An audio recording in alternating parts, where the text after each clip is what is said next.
Hey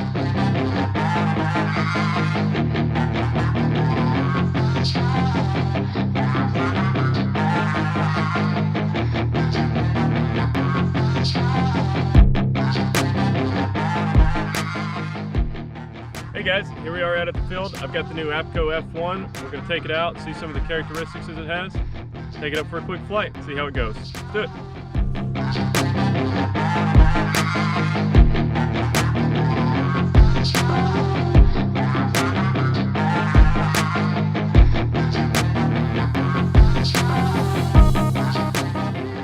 Alright, so we got the F1 laid out. Just wanted to give you guys a quick close-up of the riser set. So you got tip toggles here, brake handles back here. One of the cool things about the brake handles, Apco sends all the brake handles with this kind of hardened rubber piece on the side.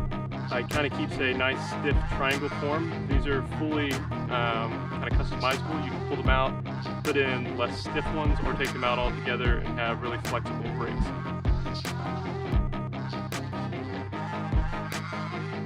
It's a nice day outside. Let's go see how she flies.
Hey, what's going on guys? Just got finished flying the Apco F1 back here with the wing, and I wanted to give you kind of a rundown of what I thought about how it performed.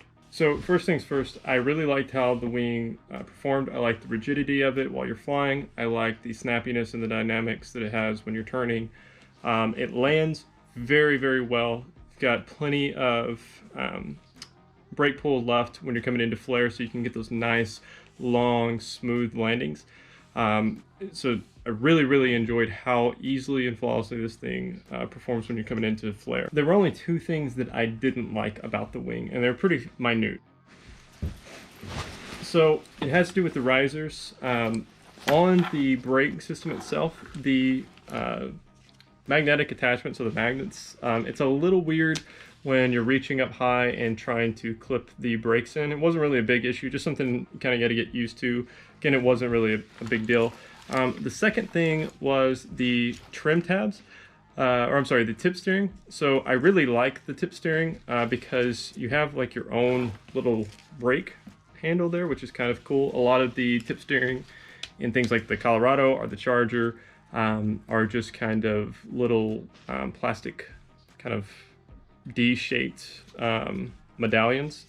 But these things are actual brake handles, so I really did enjoy this. The only thing I did not like about them is they're pretty high up on the risers. So normally on something like a Charger or a Colorado, you would see the tip steering toggles down here. So on this wing, they're up high. I'm not really sure what the reasoning behind that was. I'm sure there was a reasoning. Jonathan over at Apco might be able to tell me why they're like that. Normally when you let the trims all the way out, it's nice to have those tip steering toggles down a little bit lower so that you can kind of relax your arms a little bit, not reach up as high for the brakes. But those were very minor things that I found a little weird than anything, not really something that I didn't quite like. I really liked the trimming. So the trimmers are extremely long. You have quite a long range for the trim, so you can change the speed quite drastically while in flight. The blue line there is your neutral, and at neutral I was able to perform all the maneuvers as dynamic as I would want to see them be performed. And that's it. That's basically everything about the F1 that I can cover. Like I said, it was exactly what I was kind of looking for in a wing. It was just as dynamic as I was wanting it to be without being too crazy. It's not a slalom wing. It is definitely a wing that is more for people with quite some significant experience.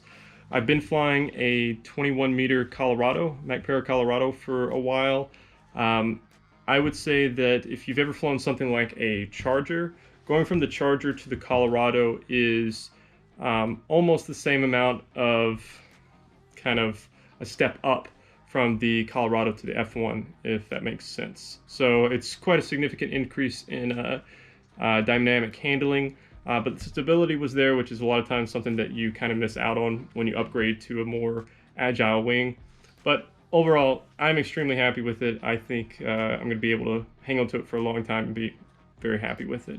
One last thing to kind of point out, a lot of people have asked, I've seen on the Paramotor page and whatnot, what this wing kind of compares to, like another wing in the market. And out of the wings that I've flown, I would probably say it is pretty aligned with the Hadron XX from Dudek. So I've flown that wing, I really enjoyed it. It was the same size as this, it was a 20 meter Hadron XX. I would say that this is pretty identical in performance characteristics, but the lift on this wing felt significantly increased compared to that wing, if that makes sense. So I felt like on takeoffs and on landings, like the wing pressurized more quickly, and I was able to get off the ground and kind of drag out those landings quite significantly better than I was on the Hadron. All right, guys, that's pretty much everything. Again, this was the F1 review. If you guys have any specific questions, just drop a comment down in the comments below. I'll try to get back to you and answer anything that I can. Other than that, stay safe. Blue skies.